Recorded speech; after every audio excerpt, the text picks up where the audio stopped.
Este é o AgiCast. Seja bem-vindo.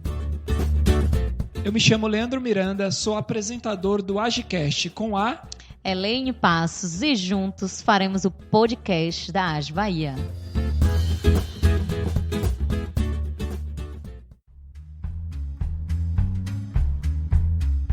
E o tema deste episódio é Resultados Financeiros para Empreendedores.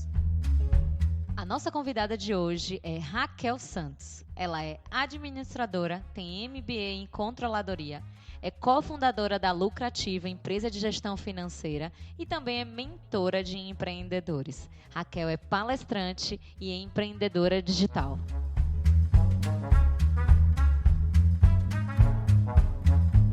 Raquel, seja muito bem-vinda ao nosso AgiCast e eu quero começar fazendo a seguinte pergunta.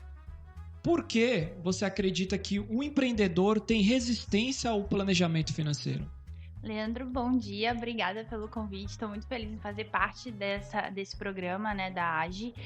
O perfil do nosso empreendedor no Brasil é o seguinte, ele é o empreendedor do fazejamento, é aquela pessoa que pegou ou foi demitida e pegou o dinheiro e aplicou no negócio para poder fazer o negócio ter um resultado rápido, né? Então, a gente não tem como cultura o planejamento. Isso acaba atrapalhando muito o desenvolvimento do negócio, mas a gente sabe que o empreendedor é assim mesmo, é uma coisa que eu não vou conseguir mudar, nessa encarnação, entendeu? E a gente pensa que o planejamento ele é necessário e a gente tem que adaptar a forma do planejamento ao que o empreendedor faz ali no dia a dia dele, ou seja, a pessoa colocou R$50 no negócio dela hoje, ela precisa que no dia seguinte ele venda 100 para ter o lucro e botar o feijão na mesa. Então, há essa resistência do planejamento porque a gente precisa de resultados rápidos. Tá certo? Não tá, mas é a realidade, então a gente tem que trabalhar com aquilo que a gente tem. É cultural do brasileiro, mas infelizmente é a realidade. Entendi. Quando você diz essa questão do resultado financeiro, o que é de fato o resultado financeiro? Bom, é muito simples. Matematicamente falando, para um financeiro dar certo, para uma empresa dar certo, ela tem que ter receita maior que as despesas e dar um resultado positivo. Então, toda vez que eu vou falar de finanças, nos meus negócios ou para os meus mentorados, enfim, eu falo, gente, a gente tem que dar resultado e o resultado é positivo. Tem uma época da empresa que ela vai dar resultado negativo sim, que é quando a gente está fazendo os aportes iniciais, os sócios estão indo lá, estão colocando dinheiro no negócio e a receita está inferior. Mas vai ter um momento, precisa ter um momento que esse negócio comece a dar resultado positivo sim, senão ele vai falir, E como eu sei disso? Eu sou prova disso. Eu tive uma clínica de fisioterapia uroginecológica há um tempo atrás. Uau. Foi eu como administradora, minha melhor amiga como fisioterapeuta, Ela era responsável técnica e eu ficava na parte administrativa. E a gente precisava ter 8 pacientes novos todos os meses. A gente conseguiu fazer isso apenas um mês da nossa existência. A gente fechou no negativo quando eu percebi que a gente já estava tendo um prejuízo de R$21 mil. Nessa época eu falei para ela, olha, daqui eu não consigo ir além, então a gente vai ter que encerrar nossas atividades e tudo bem também, porque faz parte de um bom planejamento financeiro, de uma boa execução financeira, você saber até onde você aguenta. Aí cada uma lá ficou com seus R$10.500 de prejuízo, porque o pai dela que emprestou dinheiro pra gente, então a gente pagou pra ele depois e a gente seguiu porque sabia que dali eu não aguentava mais. Tem uma estatística do IBGE que muito me assusta, que diz o seguinte, das mais de 700 mil empresas, na verdade 733 mil empresas que abriram em 2010, somente 200 e poucas mil estavam ativas em 2015, ou seja, mais de 60% das empresas elas fecharam em 5 anos. Isso é um absurdo e a gente precisa mudar esse cenário urgentemente, como levando informação rápida, fácil, prática e objetiva, para os empreendedores, para que as pessoas que empreendem, que tiveram a coragem de pegar o seu dinheiro e aplicar no negócio, tenha resultado positivo de uma forma prática. Que massa, Raquel. E seguindo falando sobre resultados financeiros, eu queria saber de você, que eu acredito que seja o calo do empreendedor. Qual a importância da separação das contas pessoais com as contas da empresa? Conte um pouquinho pra gente. A gente vai tocar agora numa situação muito delicada, porque quando o empreendedor ele tira o dinheiro do próprio bolso para aplicar no negócio, parece que a empresa, né, que aquele negócio dele criou uma dívida eterna com ele e que ele tem acesso àquele dinheiro ao momento que ele bem entender. E isso não é a realidade. Quando o empreendedor ele utiliza o caixa da empresa, as contas bancárias ou caixa físico mesmo de ir ali tirar um dinheiro, ele está agindo como ladrão da própria empresa. E o que é o ladrão? O ladrão é aquela pessoa, é um terceiro que não tem direito a ter acesso àquele dinheiro, mas vai lá e faz uso dele, né? Vai lá e pega ele. E o empreendedor ele tem que entender que ele só tem 2 momentos que ele pode tirar dinheiro da empresa dele. O primeiro momento é o prolabore, que é o salário do sócio que trabalha ali diariamente na empresa, e depois os dividendos, né? Que é quando a empresa passa a dar lucro e ele vai poder pegar ali aquela parte do lucro dele, da empresa e utilizar para uso pessoal, mas a empresa vai saber, olha, eu vou pagar hoje, a gente vai pagar 5 mil reais, então você vai fazer esses 5 mil reais lá dos seus dividendos. É um hábito muito ruim e as empresas hoje, elas fecham sim por falta de, vamos dizer assim, de um bom comportamento do empreendedor. Então, desde o início, quando você já começa aí o seu negócio, você tem que pensar, quanto eu quero receber da minha empresa, né? E tem 2 formas de você pensar isso. Primeiro tem aquele sócio que trabalha na empresa num cargo específico, vamos supor, como vendedor. Ele pode pensar, na primeira forma, quanto eu pagaria para um vendedor fazer o que eu faço? Né? Aí pode ser uma boa referência. Mas eu acho que todo mundo que empreende quer fazer além. Então eu não vou trabalhar para mim me pagando um salário de vendedor, porque isso eu teria trabalhando para terceiros. Então eu penso, a segunda forma que eu mais gosto assim de orientar é quanto você quer ganhar de prolabore. E é bacana que tem um número que é muito cabalístico, assim, que toda vez que eu vou perguntar sobre isso, o empreendedor dá uma tossidinha, eu já sei, lá vem os 5 mil reais. Sempre ele fala, eu acho que com 5 mil reais eu pago todas as minhas contas, tiro aí um dinheiro para lazer. E aí o empreendedor tem que entender que, estabelecendo o valor que ele quer tirar de prolabore, ele coloca isso como uma despesa fixa da empresa, que essa informação é muito importante para a gente saber quanto a empresa precisa faturar para ele começar a tirar esses 5 mil reais por mês. E é importante lembrar que o prolabore tem sim retenção de impostos, como o INSS e o imposto de renda. E eu vejo muito empreendedor aí cometendo um erro, que é seguir uma orientação equivocada do contador, que é assim, coloca aí só um salário mínimo para você pagar o mínimo de INSS e não ter retenção de imposto de renda, mas isso tem consequências, tá? Você acaba, se você precisar fazer um financiamento pessoal, não que eu quero que você faça um financiamento, né? Mas você precisa fazer um financiamento ou até mesmo comprovar renda, como foi meu caso, eu moro de aluguel. Eu precisei comprovar renda e dividendos não é renda, né? Porque dividendos é totalmente instável. Então você tem que pensar de forma estratégica para declarar o seu prolabore de maneira que você tire vantagens disso. Por exemplo, nós somos empreendedoras. Vai ter um dia que a gente vai engravidar. Então, eu vou querer ter acesso ao meu benefício lá no INSS de maternidade, o teto ou o piso, né? Eu vou querer o teto, eu não vou querer o piso. Então, a gente tem que utilizar, não ser vítima do sistema, a gente tem que estar consciente para as nossas decisões e a escolha e a definição do prolabore é uma delas. Eu não vejo o empreendedor fazendo isso com consciência. Eu vejo fazendo de qualquer jeito. E aí coloca lá dizendo que vai tirar um salário mínimo para poder pagar menos INSS e tira o restante como dividendos. Mas isso não quer dizer nada depois para ele comprovar uma renda e ele acaba ficando de mãos atadas por ter dinheiro sem ter dinheiro, né? É muito ruim isso. Alô, empreendedor, se liga nessa dica aí, viu? Tem que separar as contas pessoais da conta da empresa. Isso é muito importante. Eu tive um caso de um cliente meu, ele, pra mim, foi o pior de todos, assim, que ele me disse, quando eu fiz consultoria na época, eu fui lá e ele falou assim, mas a empresa não me paga nada há meses. Aí eu, putz, grilo, já sei que vai acontecer aqui uma coisa chata. Aí eu falei pra ele, olha, eu vou pegar o extrato da empresa, tudo que tiver de conta pessoal que foi identificado, eu vou somar e no final a gente vai conversar sobre isso. Tudo bem, e ele achou realmente que a empresa não pagava nada pra ele. Ele simplesmente retirava mensalmente da empresa dele 50 mil reais. Toma essa, nem eu acreditei. Quando eu falei pra ele, ele também não acreditou, eu tive que provar por A mais B. E era uma situação muito chata, porque os funcionários ficavam sabendo quanto a mãe dele pagava pro motorista, a mãe dele, sabe? Entenda, a despesa assim. Eu tive acesso ao cartão, à fatura de cartão de crédito da mulher dele, então era muito chata essa situação e ele não fazia ideia de que ele era o maior ralo que a empresa dele tinha. Vida real do empreendedor, hein, Léo? Pois é.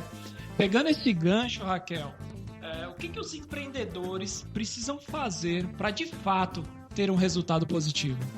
Essa parte que eu mais gosto, né? Que a gente precisa consertar aí algumas coisas. A primeira a gente já citou aqui, que é retirar o Prolabore, né? Porque quando o empreendedor ele não faz isso, ele tá ali assaltando o caixa da empresa, não tem como ter resultado positivo nem ferrando. Então a gente tem que ir pelo que é real, né? Eu não vou aqui inventar fórmulas mirabolantes se na prática isso não acontece. Então a primeira coisa é pare de tirar o dinheiro da sua empresa, retire apenas o seu Prolabore e viva com ele. Se tá insuficiente, você tem que fazer por ganhar mais.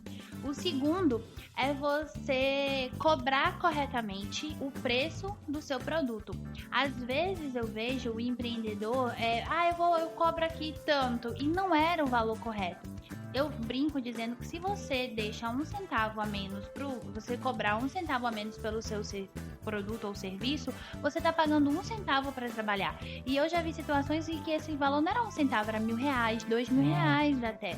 Entende? Então, com isso, não adianta. Você vai vender, nunca vai ver dinheiro. Por quê? Porque o dinheiro ficou no bolso do seu cliente. Então, precificar corretamente é essencial, é necessário demais.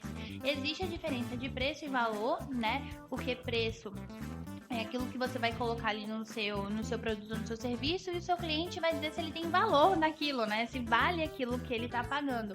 Mas toda vez que você for precificar, existe a parte financeira da precificação e a parte mercadológica. A parte financeira é essa, você precisa saber quanto você precisa cobrar nesse produto ou nesse serviço, o mínimo que você precisa cobrar para não ter prejuízo, né? Então, o que você conseguir dali para cima é lucro. E a parte mercadológica, visualizar aí, verificar com seus concorrentes, com seu mercado, se ele paga pelo preço que você está cobrando, pelo preço que você precisa cobrar. Aí é mercado, já são outras vertentes, variáveis em cima da fórmula, né? Mas basicamente, financeiramente falando, você tem que saber qual é o mínimo que você pode cobrar. E eu vejo vários erros nessas partes aí, mas aí é tema para um outro episódio, porque preço, né, Elaine bem sabe tão bem quanto eu que é complicado. E a terceira situação que eu posso dizer assim, para você ter resultado positivo é você saber o seu faturamento mínimo necessário. Não é o ponto de equilíbrio. Como a gente estava falando antes, né, antes de começar a gravação, o ponto de equilíbrio, ele é muito lindo quando eu tô lá sentada na faculdade estudando sobre isso para eu ser uma boa executiva. Agora, na realidade do empreendedor, aquele empreendedor que a gente viu, que é pequeno, né, que tá ali para viver a vida dele, ele precisa saber quanto eu tenho que vender todos os dias para ter o resultado no meu mês, para que eu possa pagar o meu Prolabore, para que eu possa pagar todas as minhas despesas, para que eu possa pagar os meus funcionários e ainda sobra dinheiro no caixa para pagar as contas já do mês seguinte. Então, o faturamento mínimo necessário é o que eu acho que todo empreendedor já tem que acordar sabendo. Hoje eu tenho que fazer 10 mil de venda, hoje eu tenho que fazer que seja R$100. Você tem que saber qual é o faturamento mínimo necessário dele por mês e depois diário, para correr atrás e tornar isso como uma meta e viver em abundância, né? Viver aí a prosperidade, porque é dinheiro no bolso que faz com que você durma melhor, que você consiga ter acesso à cultura, à diversão, a lazer. E então, às vezes eu acho que fica aí uma romantização da vida problemática do empreendedor que tá sempre endividado, não sei o que. Essa situação não é bacana, tanto é que a gente tem aquele indicador, aquele índice de mais de 60% das empresas que fecharam, e aí foram postos de trabalho que foram fechados. A vergonha do empreendedor, né? Porque quando a gente diz que vai empreender, a gente ouve da maioria das pessoas: você é louco, vai fazer concurso público, não sei o que, vai ter uma vida mais leve. Sim. Né? Então eu sou contra a isso e essa romantização aí do perrengue diário do empreendedor. E eu entendo que a única forma de você sair disso é sabendo qual o seu faturamento mínimo necessário, correr atrás disso, fazer ele se tornar real e com isso você viver as boas consequências de ter uma empresa no seu nome. Olha aí, empreendedor, conheça os seus números. De fato. E ainda tem uma coisa importante, né? As pessoas consideram dinheiro até uma crença. Não sei o quê. Mas não é bem assim, né, Raquel? Não. Quem tem essa crença de dinheiro é ruim, dinheiro é sujo, quem tem dinheiro é ruim, né? E é engraçado, deixa eu abrir aqui um pouquinho, que isso a gente aprende nas novelas. Você já reparou que nas novelas o núcleo malzinho, o núcleo que mais sofre, que mais apronta é o núcleo endinheirado, né? Sim. Teve uma novela recentemente que eu quase morri do coração quando me disseram, que foi com a Juliana Paz, que ela era uma boleira, que fez muito sucesso, e depois que ela fez sucesso, a filha dela era a vilã da novela. A filha dela pegava o marido dela, ela não viveu o amor que ela queria viver com quem ela queria viver, ou seja, o que passa pra aquela dona de casa que tá ali deitada no sofá dela, vendo aquela novela, tá assim, eu não vou empreender, eu vou continuar aqui no meu trabalho, porque pelo menos meu marido é meu, né? Aquela coisa toda. E é ruim isso, porque eu consigo visualizar essa cultura, né, tipo, que impregna aí na mente dos nossos pais, que hoje a gente não consegue nem conversar direito sobre isso, porque eles querem que a gente faça concurso público, que não sabe essa vida que a gente leva, porque acredita realmente que o dinheiro é ruim, porque eles vêm com essa crença, porque tem um sistema, infelizmente, que vive aí da nossa ignorância e das nossas crenças limitantes. São os bancos. Hoje, se você vai comprar um imóvel, todo mundo fala, né? Não, financia, gente. A única pessoa que gosta disso é o banco, porque no final você pagou 3 vezes, né? Dois apartamentos e meio, até 3 apartamentos pro banco. Então, quem é que se beneficia da sua ignorância? Pensa nisso, vamos criar consciência sobre isso. E se suas crenças estão muito limitantes, lá no terapeuta ajuda bastante. Eu sou o resultado disso. Maravilha, maravilha. E para fechar esse podcast sensacional de hoje, Raquel, eu queria que você compartilhasse com a gente dicas fundamentais para que todo empreendedor tenha de fato resultados financeiros. Perfeito. Vamos lá. Existe o meu método que durante esses 8 anos de empreendedorismo e 12 com gestão financeira, eu percebi que existe um passo a passo, apenas de 6 passos, que se o empreendedor fizer todos os dias, ele vai conseguir ter o controle das finanças dele ali no dente em menos de 10 minutos por dia. Não é mandinga, sabe? É real. Então, assim... Olha aí. Vamos lá. Anota, porque isso aí vale milhões. O primeiro passo é você escolher bem a ferramenta de controle que você vai utilizar. Às vezes o empreendedor ali no papelzinho, no caderninho, não vai rolar, não vai ter as boas informações, então você tem que escolher ou uma planilha ou um software para você colocar todas as suas informações. Quais são essas informações, Raquel? Aí vem o meu passo 2. Primeiro você vai controlar todas as suas receitas. Tem gente que esquece que vendeu, para quem vendeu, por quanto vendeu e quando é que ia receber. Então não tem financeiro que funcione. Então você tem que controlar todas as contas a receber nessa ferramenta. Lança lá, diz qual é a forma de pagamento, né, de recebimento no caso. O passo 3, controle contas a pagar, que é mais fácil do que o contas a receber, né? Porque o contas a pagar é uma obrigação que você já fez com terceiros. Saiba quais são as suas despesas fixas, quais são as suas despesas variáveis e principalmente quando elas vencem. Tem gente que não controla, vamos supor, conta de energia elétrica, porque acha que ela é variável, porque um mês é um valor e o outro é outro, mas, gente, ela vence todo dia 10, por exemplo. Então, dia 10 a sua empresa tem aquela obrigação. Se você não paga, você vai acabar pagando com juros, né, e multa, e é dinheiro indo pelo ralo. Pagar juros e multa por falta de organização financeira, pelo amor de Deus, hein? É inapropriado demais para o seu caixa. O quarto passo é a principal rotina do setor financeiro, que é simplesmente olhar no dia anterior, você vai chegar hoje na sua empresa, vai abrir o banco no dia anterior e vai verificar tudo que entrou e tudo que saiu. Com isso, você vai deixar a sua ferramenta de controle e o saldo idêntico ao saldo do banco. E isso nos leva ao passo 5 dessa nossa jornada aí para o resultado financeiro, que é, se o seu cliente não pagou no dia anterior, como ele deveria ter pago, faça a cobrança. O passo 5 é cobrança. Liga, pergunta sobre o comprovante de pagamento, porque ele pode ter esquecido. A maioria das empresas é desorganizada. Então vá e cobre. Não existe melhor momento do que o dia posterior ao vencimento. E o 6º passo é o fluxo de caixa, porque se você fez do 1º ao 5º passo direitinho, você sabe o seu saldo daquele dia, você sabe as projeções que você tem de recebimento, você sabe quanto você tem que pagar e com isso você tem um resultado financeiro, se o caixa está positivo ou se o caixa está negativo. Eu entendo que o empreendedor ele tem que saber isso, quanto a minha empresa tem de dinheiro hoje e por quanto tempo ela sobrevive com esse dinheiro que ela tem. Se a empresa não tem dinheiro hoje, quanto tempo eu sobrevivo pagando a minha empresa, entende? Então tudo vai findar, para mim, na minha visão como empreendedora, vai findar no resultado do fluxo de caixa. Que é uma ferramenta super simples e você consegue fazer aí, pronto, você fazendo tudo isso em 10 minutos no seu dia, você já vai saber cuidar do seu financeiro muito bem e vamos ter resultados positivos aí para Uau! Se ligou nessa dica? Não, anota, ó. Todo dia, viu? Eu anotei, ó. Se você não anotou ainda, última chance. Passo 1, me corrija se eu estiver errado. Ferramentas de controle. Passo 2, controle das receitas, do que entra. Passo 3, controle de contas a pagar. Passo 4, a sua rotina financeira, faz o follow-up do dia anterior, correto? Conciliação bancária, que a gente Uau, chama. muito bom. 5º, cobrança, cobre quem não te pagou. E o 6º, seu fluxo de caixa. É isso mesmo, Raquel? Exatamente. Sensacional. Muito obrigado pela sua participação. Tenho certeza que agregou e gerou muito valor na vida dos empreendedores. É o que eu espero. Vivo para isso. É isso, pessoal. Hoje encerramos de uma forma sensacional o nosso AgiCast. Até a próxima e vamos nessa.